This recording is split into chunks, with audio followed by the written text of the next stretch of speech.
Hey everyone, welcome!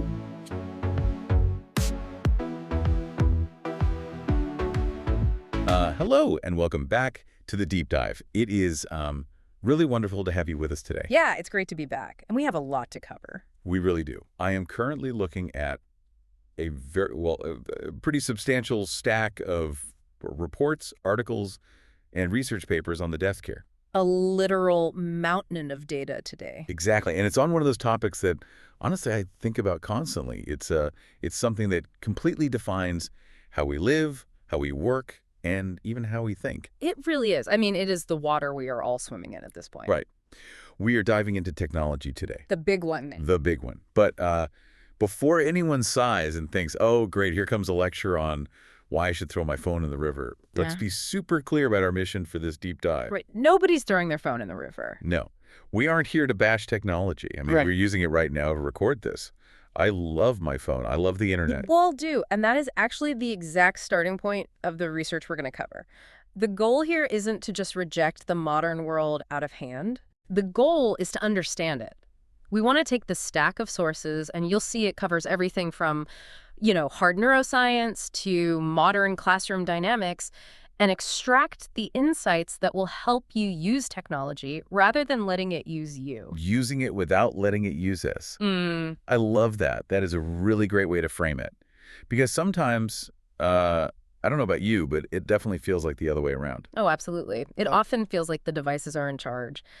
And to kick things off, I actually want to look at how we talk about this digital access. Okay.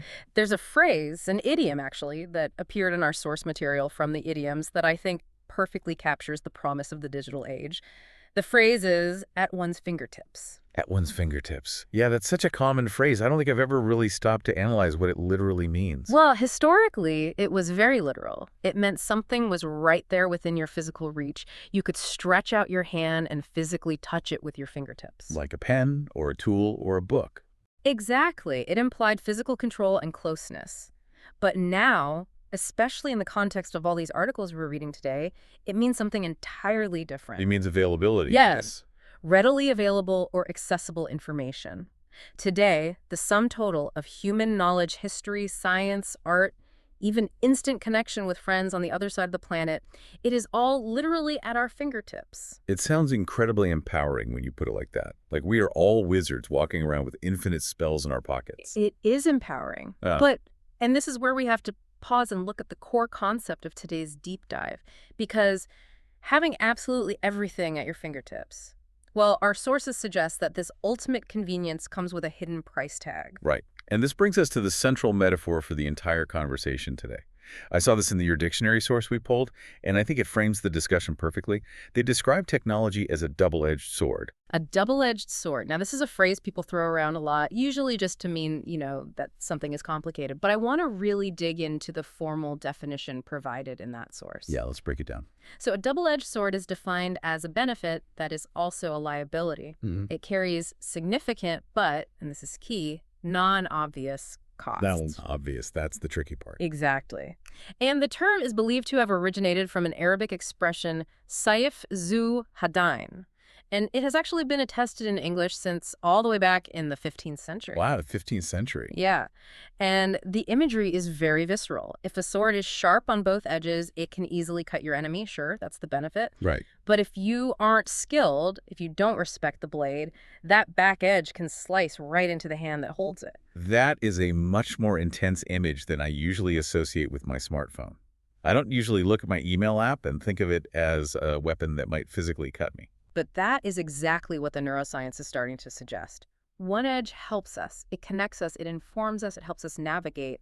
But the other edge, the liability side, it subtly cuts into our focus, our memory, and our mental health. Okay, so our job today is to look at the wounds. All right. We need to see exactly where the sword is cutting us so we can learn to hold the hilt a little better. All right, let's start with the first cut, if you will. Let's talk about the brain. Specifically, how we navigate the physical world. This is a truly fascinating area of research. I have to admit, right off the bat, I am completely dependent on GPS. Completely. If I have to go to a new part of town, or honestly, even a part of town I've already been to 3 times, I am immediately plugging it into Waze or Google Maps. I don't even try to figure it out anymore. You are definitely not alone in that. And that exact behavior is what researchers at University College London or UCL wanted to study. We have a report here from Popular Science with a pretty blunt headline. Navigating with GPS is making our brains lazy. Lazy. That's a strong word for a science article. What did the study actually look at? So to understand the study, you really have to visualize the testing ground they used. They chose the Soho neighborhood in London. Have you ever been to Soho? I haven't, no. Okay, so it is not a grid. It is not like New York City where you have First Avenue intersecting with 2nd Street. Soho is essentially a medieval maze. Oh, wow. Yeah, it's this incredibly dense, winding pack of small streets, tiny alleys, cafes, and bars. It is famously confusing to navigate if you don't know it intimately. It requires your constant, undivided attention to figure out where you are. So it's basically the perfect obstacle course for the human brain. Exactly. It's a real-world puzzle. So the researchers had participants walk through this specific neighborhood to get a feel for it. Then they put those participants into an fMRI scanner. And just to clarify for everyone listening, an fMRI is that big tube machine that scans blood flow in the brain to see which specific parts are active. Right. Correct. Functional magnetic resonance imaging. So while these participants are lying inside the scanner, they're watching a video simulation of navigating through Soho. And the researchers tested them in 2 very different modes. Okay. In the first mode, the participants had to navigate entirely from memory. They had to look at a complex intersection on the screen and actively decide, okay, I need to turn left here to get to my destination. Wow. Decision making. Yes, they had to rely on their own internal map. In the second mode, however, they were just following turn-by-turn directions. A little prompt on the screen would just say, turn right, and they would turn right, just like following a GPS app in your car. Okay, so we have active navigation versus passive following.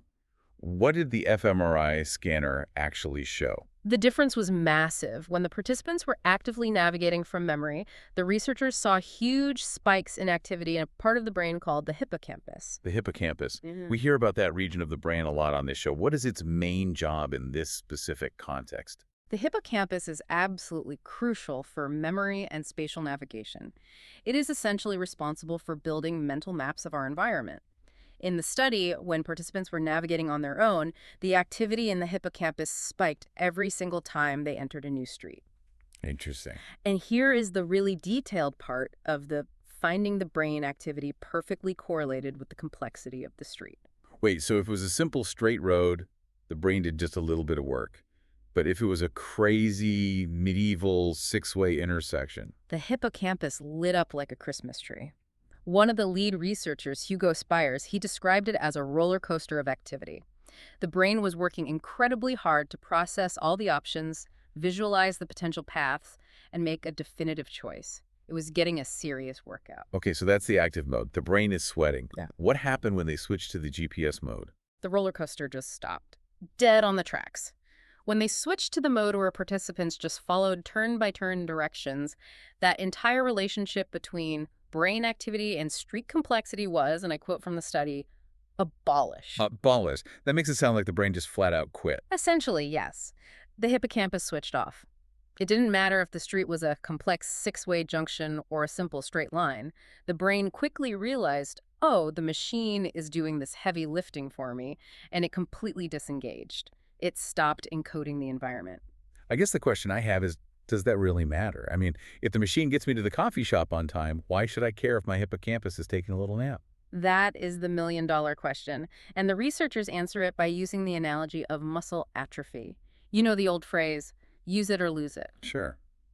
If I stop going to the gym, my muscles get smaller and weaker. The brain operates on a very similar principle. This is the concept of neuroplasticity. If you don't use the hippocampus to build these mental maps, those neural pathways can weaken over time. It may not be good for long-term brain health. And the article brings up a really famous counterexample to prove the point.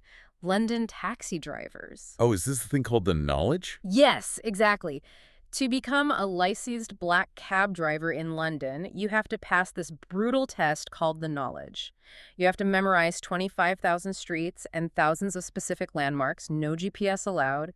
It takes years of intense study. That sounds completely impossible. 25,000 streets. It's an incredibly difficult mental feat, but neuroscientists have studied these drivers for years, and studies have shown that because of this intense, prolonged mental workout, London taxi drivers actually have a physically larger hippocampus than the average person. You're kidding? No, they literally have more gray matter in that part of the brain. They use the muscle constantly, so the muscle actually grew. Okay, so on one side of the spectrum, we have these taxi drivers with superpowered brains because they willingly struggle through the map. And on the other side, we have me blindly following my GPS, allowing my navigation brain to slowly atrophy. It is a trade-off, and to be fair to the technology, we shouldn't dismiss the benefit side of the sword. The source explicitly mentions that GPS greatly reduces stress. Getting lost is really stressful, and chronically high cortisol levels from stress aren't good for your brain either, so the technology removes the genuine anxiety of being lost. But the double edge is that by removing the stress, it also removes the empowerment and the mental workout of knowing where you are in the world. Precisely. It turns you into a passive passenger in your own life. You move through the physical world without actually processing it.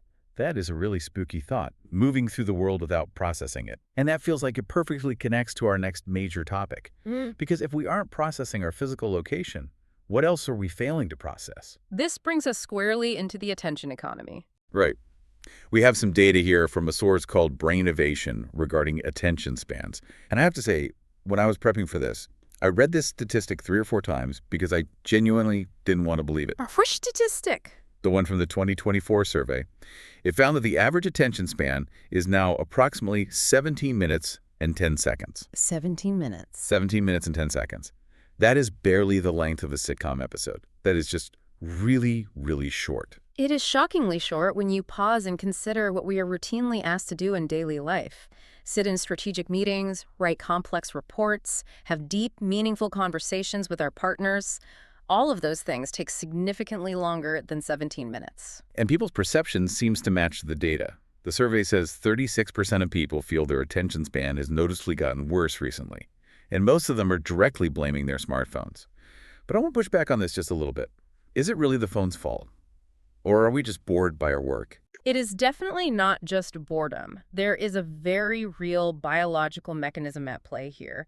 We have another source from Health for Life Counseling titled When Technology Overwhelms, and it breaks down the actual neuroscience of distraction. It all starts with something called working memory. Okay, let's go deep on this. What exactly is working memory, biologically speaking? Think of working memory as your brain's internal scratch pad, or like a temporary workspace. It is the place where you hold information that you're actively processing right now. Like when you were doing mental math. Yes, or trying to hold on to the first half of a sentence you just read so you can understand the second half. It has a very limited capacity. It's a small bucket. So when we are casually scrolling on our phones or rapidly checking email, what happens to that small bucket? We are constantly rapidly filling it and emptying it. But the real structural problem is a phenomenon called context switching. Context switching. I've heard this term used in computer programming before. It applies perfectly to human brains, too. We all tend to think we are great at multitasking. You sit at your desk and think, I can listen to the Zoom meeting and check my inbox and text my spouse about dinner all at the same time. But the neuroscience is clear. The human brain cannot actually multitask. It can only single task. So what is it actually doing when we feel like we're multitasking? It is switching. Task A, then task B, back to task A, over to task C. It just toggles back and forth really, really fast. Yes. And here is the absolute picker from the research. That toggle switch is not free. There is a physical context switch cost. Every single time you switch your attention from the spreadsheet to the text message, you burn glucose. You burn oxygenated blood in your prefrontal cortex. You are actively depleting your brain's physical energy reserves. Wow, so if I spend an hour rapidly toggling between 3 different apps, I'm actually going to be more physically exhausted than if I spend an hour doing deep, focused work on just one complex thing. Much more exhausted. And significantly less productive. The source notes that this constant context switching can reduce your overall productivity by up to 40%. 40%. That is almost half the workday just wasted. Just completely lost to the mental friction of switching gears. So why do we do it? If it makes us tired and it kills our productivity, why can't we just stop? Because the sword has a very, very seductive edge. We are fighting against deeply ingrained dopamine loops. The source uses a really powerful analogy to explain this, the slot machine. I've heard this comparison before, that tech designers treat our phones like slot machines in our pockets. But how does that actually work chemically in the brain? It's based on a well-documented psychological concept called variable reward scheduling. Think about sitting at a literal slot machine in a casino. If you pulled the lever and you knew for a fact that you would never win, you obviously wouldn't play. But conversely, if you knew you would win $1 every single time you pulled it, it would eventually get boring. It would just feel like manual labor. The slot machine works because it is highly unpredictable. You might win big. You might win small. You might lose. It's the maybe, the uncertainty. Exactly, it is the maybe. And that maybe triggers a massive release of dopamine, which is essentially the brain's anticipation molecule. When you reach into your pocket to check your phone, you don't know what you're going to find. Is it a funny meme from a friend? Is it a highly stressful email from your boss? Is it a like on your new photo? Or is it absolutely nothing? So we aren't actually addicted to the content itself. We are addicted to the act of checking because our brain is desperately hunting for that unpredictable dopamine reward. Exactly. We are trapped in this constant loop of seeking. And this dependency has become so severe across the population that it has actually birthed a brand new psychological phobia. Nomophobia. Yes, nomophobia. It stands for no mobile phone phobia. You know, it sounds like a joke term, but the numbers in the HP report are incredibly serious. They are deeply serious. The source states that 66% of people now suffer from this. That is 2 out of every 3 people walking down the street. What are the actual symptoms of this phobia? Is it just a vague feeling of, oh, I miss my phone? No, it manifests physiologically. It is a feeling of genuine, acute anxiety, muscle tension, and elevated heart rate. Some people even experience what researchers call phantom vibrations. Oh, I get those? Right? Where the nerves in your thigh actually fire because your brain so strongly expects the phone to buzz, even when the phone is sitting on a desk across the room. That is just wild to think about. Our body is literally hallucinating a digital connection because it is so desperate for the next dopamine hit. It really highlights the liability side of that double-edged sword we talked about. We have the entire world at our fingertips, but we are physically terrified to let go of our connection to it. And if this is happening to us adults with, fully formed prefrontal cortices, I deeply worry about what this is doing in an environment where brains are actively still developing. You mean the classroom? Exactly. This is our next major section, and honestly, it's one of the most critical parts of our deep dive today. We have a heavy research paper here from Eric titled, More Technology, Less Learning. And just the title alone suggests we are stepping into a bit of a battlefield. It is a battlefield. Educational technology is a massive industry, and this is a very nuanced paper, so we need to take our time and unpack it carefully. It starts by setting the scene of the modern educational landscape. For the last 20 years, universities, high schools, even elementary schools have spent millions, billions globally on outfitting what they call smart classrooms. Right. I remember this shift. The pitch from administrators and tech companies is always the same. We need high-speed Wi-Fi in every single corner. We need iPads for every student. We need interactive smartboards on every wall. The underlying assumption is always that more tech automatically equals better education. That is the widespread assumption. But the research paper stops and asks, is it actually true? Does ubiquitous computing lead to ubiquitous learning? And the answer the researchers found is complicated. Often the answer is a flat no. Let's break down the drawbacks they found. What actually happens to the learning environment when you put a room full of students behind glowing screens? The paper describes a visual phenomenon that they call the vertical wall of screens. Oh, I can picture this immediately. Right. A professor named June Entman from the University of Memphis coined this term in the source. She describes standing at the front of a lecture hall, looking out at the students, and just seeing a sea of the backs of laptops, Apple logos glowing everywhere. It creates a literal physical barrier in the room. It severely cuts off eye contact. And most importantly, it cuts off the subtle human connection between the teacher and the student. And it's not just a physical barrier, is it? It's a massive attention barrier. Correct. The research points out a very common trap. They suggest that while technology often seems to dramatically increase a student's interest, we have to be very careful to distinguish between mere interest and actual engagement. How so? A student might look highly interested while staring at their iPad. They might be completely fascinated by the device itself, the colors, the interactive swiping, but that does not mean they are actually learning the underlying chemistry lesson. Ah, I see. They are being entertained, but they aren't necessarily being educated. Exactly. It's a crucial difference between what the paper calls entertainment value and learning value. Just because a screen is keeping them quiet doesn't mean it's making them smart. The paper also talks a lot about how this impacts the fundamental way we learn. It mentions a theory called constructivist learning. Can you explain that concept for us? Sure. Constructivism is a really foundational theory of learning. It basically says that human beings don't just download facts into our brains like a computer saving a file. We have to actively construct our understanding of the world. Okay, and how do we do that? We build these mental models by talking things out, by debating ideas with peers, by asking difficult questions, and engaging in the natural give and take of complex social interaction.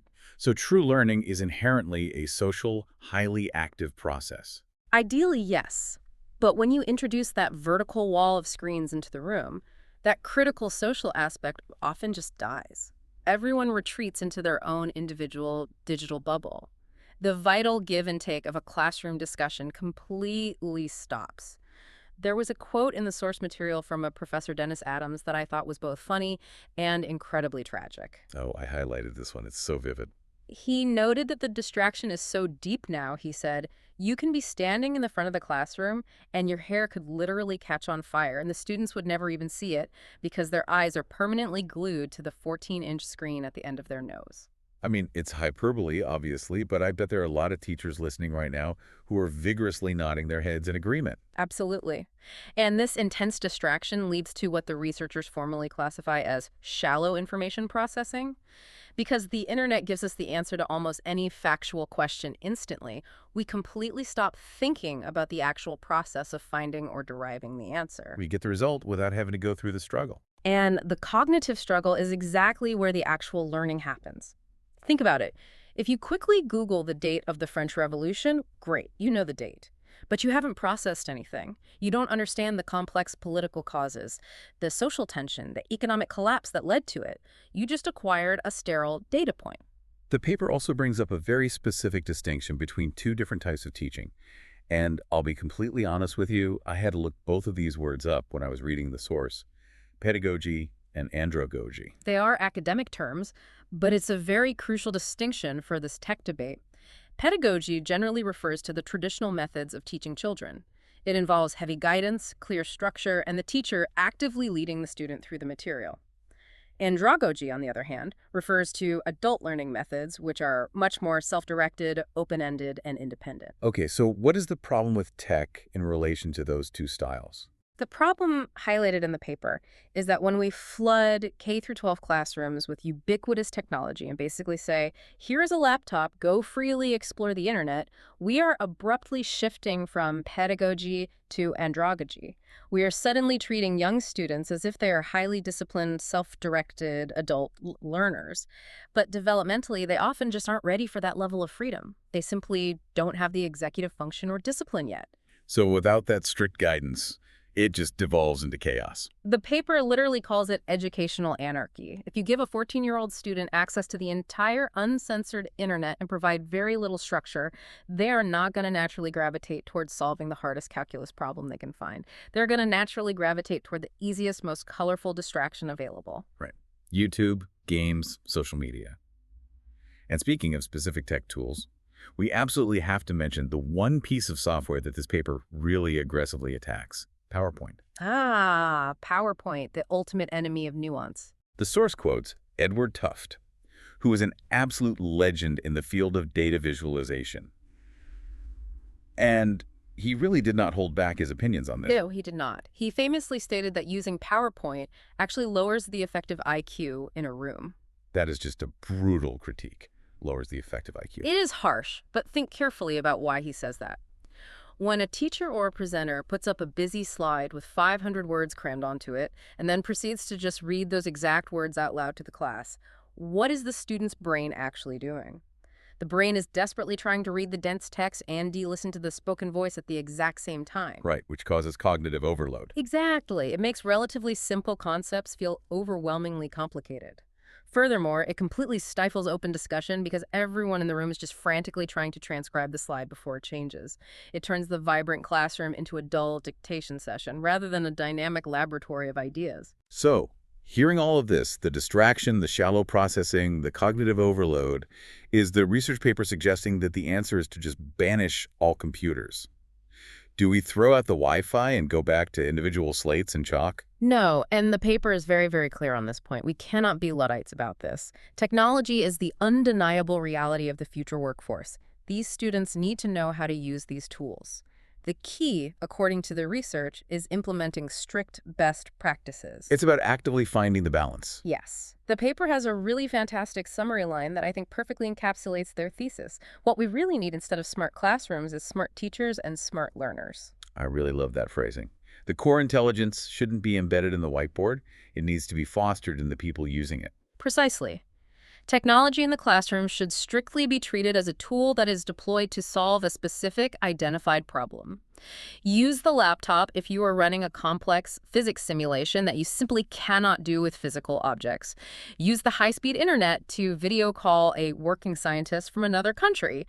But whatever you do, don't just use the tech just for the sake of using tech. And the paper specifically mentions the importance of basic management techniques. Yes, very simple practical things, like implementing dedicated lids down time. Lids down. Right. A teacher having the classroom authority and confidence to simply say, okay, everyone, laptop's closed, lids down, eyes up here, let's actually talk about this concept. That is how you effectively wield the double-edged sword without getting cut. You retain the power to control exactly when the blade is unsheathed. You know, as we look back across all this diverse research we've covered, from the hippocampus studies in London to the complex dynamics of the modern classroom, there is a very clear theme emerging about how we must consciously control our own behavior. And interestingly, while I was reviewing the language used in our sources, there were two specific English phrases that kept popping up over and over. And I think these phrases actually act as a perfect antidote to the problems we've been discussing. Oh, that's an interesting angle. The language we use definitely shapes how we think about a problem. Which specific phrases stood out to you in the reading? The first one is a very common phrasal verb, cut down. Cut down. Yeah, that is a good one to analyze. Our source material that breaks down the specific phrasal verb explains it by highlighting two different meanings. The first meaning is very literal. It means to make something physically fall by cutting it, like a lumberjack cutting down a tree in the forest. And the source actually mentions a famous example of this, right? The sycamore gap tree. It does. It brings up that really sad story from the UK. For those who don't know, it was this beautiful, incredibly famous tree that stood perfectly in a natural dip in the landscape along Hadrian's Wall. It was beloved. And then someone tragically came in the middle of the night with a chainsaw and just cut it down. It's a very powerful, somewhat shocking image of sudden removal. Exactly. But it's the second figurative meaning of the phrase that we really need to apply to our tech habits today. To cut down figuratively means to deliberately reduce your consumption of something. Right. We use it all the time in health contexts. A doctor might tell you to cut down on sugar, or a financial advisor might say you need to cut down on frivolous spending. And notice the grammar there, the specific preposition we use is on. You cut down on something. So in the context of everything we've discussed today, we urgently need to cut down on our daily screen time. We need to cut down on feeding those variable reward dopamine loops. The phrase itself implies a very deliberate, conscious reduction. It's an active daily choice.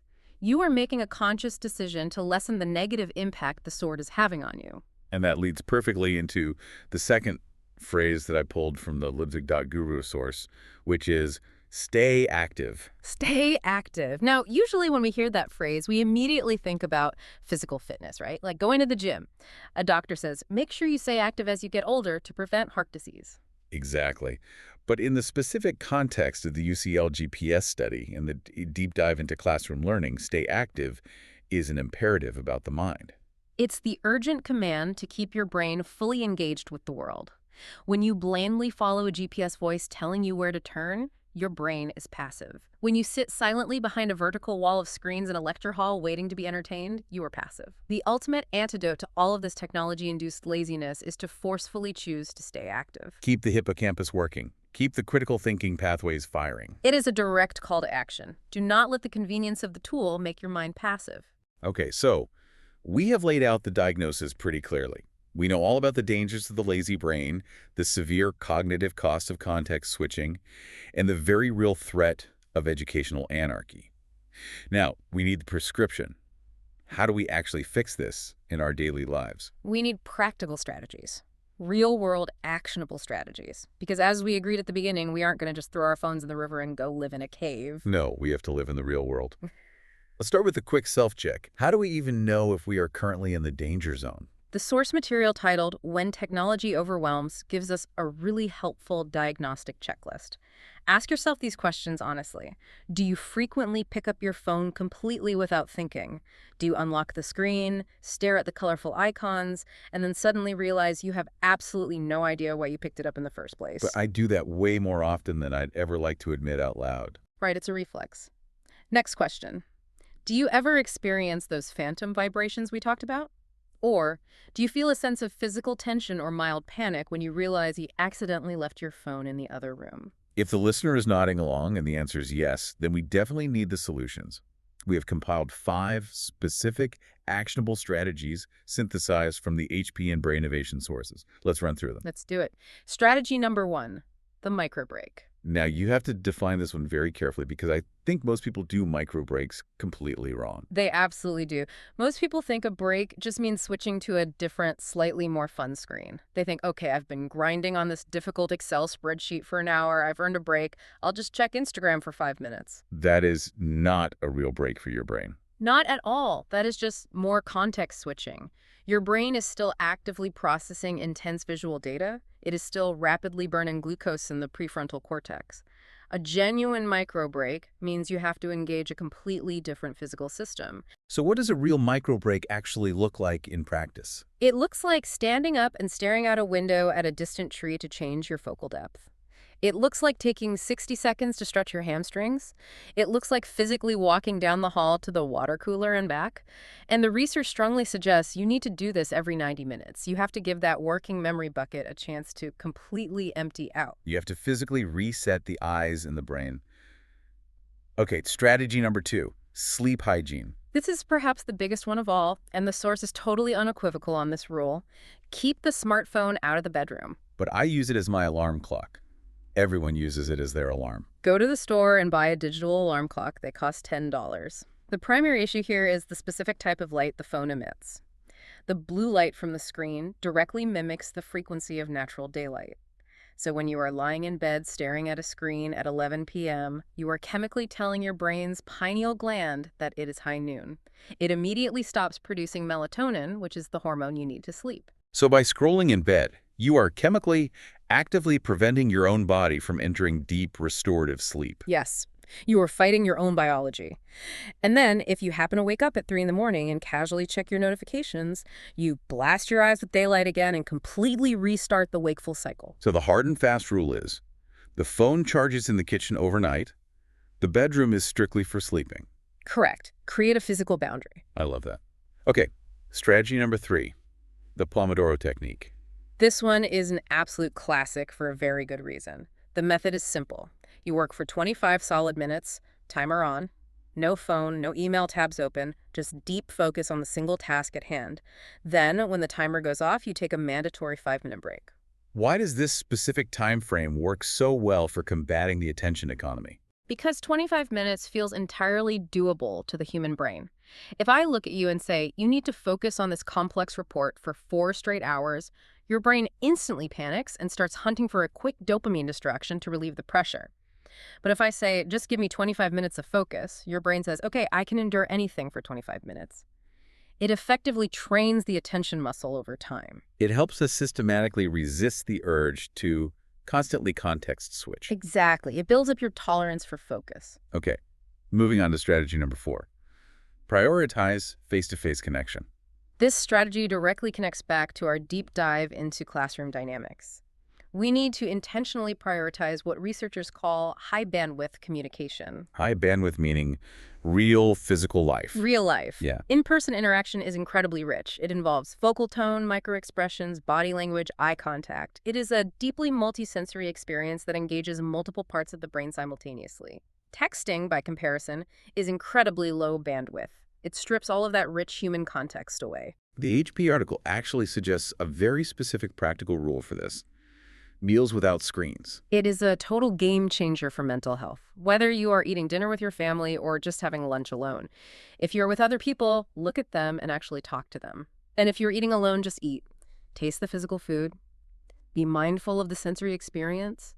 Doing this actually aids physical digestion and significantly lowers baseline cortisol levels. It's kind of amazing how difficult that simple act sounds to a modern person. Just sit and eat. Yeah. But we have become so deeply conditioned to needing rapid-fire digital entertainment while we chew our food. We basically have to completely relearn how to be bored. Or a better way to phrase it is we have to relearn how to just be present in the current moment. And finally, that brings us to strategy number 5, mindfulness. And ironically enough, you can actually use technology to help with this one, using guided audio apps like Headspace or Calm.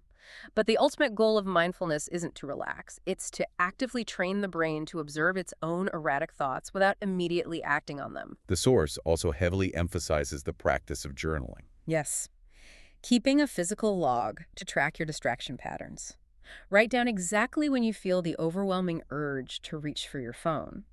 Are you doing it when you are physically tired, when you are hungry, when you are feeling socially anxious? Once you clearly identify the emotional trigger, you can finally begin to change the compulsive habit. It's all about cultivating deep self-awareness. It really is. You can't fix a habit you aren't aware of. Well, we have covered an absolutely huge amount of ground today. I feel like my own hippocampus is buzzing right now. It is a lot of dense material to process all at once. We started by analyzing the fingertips idiom, looking at the incredible power of instant access. We examined the concept of the double-edged sword and realized that the liability side of technology is very, very real. We mentally walked the winding streets of Soho and saw exactly how relying on GPS can literally switch off the navigation centers of our brain. We looked at the terrifying 17-minute attention span and the high metabolic cost of constant context switching. We faced the vertical wall of screens in the modern classroom and discussed why staying active in our learning is so vital. And finally, we went through a practical toolkit for restoring our mental health. It's a pretty comprehensive map of the current digital territory we all live in. It is. So as we wrap up today's episode, we always like to leave you, our listener, the active learner, with a final provocative thought, a specific success tip to take out into the world. We do. And today, the core tip is about developing a skill that I firmly believe is going to be the single most defining, valuable skill of the next decade. What is the skill? To truly succeed in this high-tech world, you must master the art of disconnection. Disconnection as an active skill. Yes. Think about the reality of our environment. The absolute default state of the modern world now is connected. The default is constant noise, endless notifications, a relentless stream of data. If you want to have a truly original thought, if you want to solve a genuinely hard problem, or if you want to deeply understand a complex concept, you have to possess the discipline to pull the plug. You have to intentionally carve out the silence. Exactly. And let's relate this specifically back to that crucial discussion we had about classroom technology, because that's where the stakes are incredibly high. Modern classroom tech offers undeniable efficiency. You can pull up a primary source document in 2 seconds. That is the clear benefit. Right. But the significant drawback, the other edge of that sword, is that it offers the illusion of knowledge without the rigor of understanding. So mastering disconnection in the classroom means a teacher having the courage to declare lids down time to force a messy human debate. For a student, it means sitting with a difficult math problem and struggling through the frustration without immediately Googling the step-by-step solution. It's intentionally choosing the hard way, because doing it the hard way is what actually makes your brain stronger. That is the pure essence of it, in the classroom and in your personal life. Technology cannot replace the critical mental workout that comes from genuine struggle. Don't let the double-edged sword cut you. Use the incredibly sharp, efficient side of the blade to carve out a smarter, more balanced life. But you absolutely must know when to put it back in the sheath. Respect the blade. Respect the blade. That is an incredibly powerful image to end on. I think so too. It's all about balance. To all of you listening, thank you so much for taking this deep dive with us today. We really hope you feel just a little more equipped to handle the technology in your own life. Absolutely. Stay curious, stay active, and maybe try to cut down on the mindless scrolling just a little bit today. Just a little bit. We believe in you. Thanks, everyone. We will see you on the next deep dive.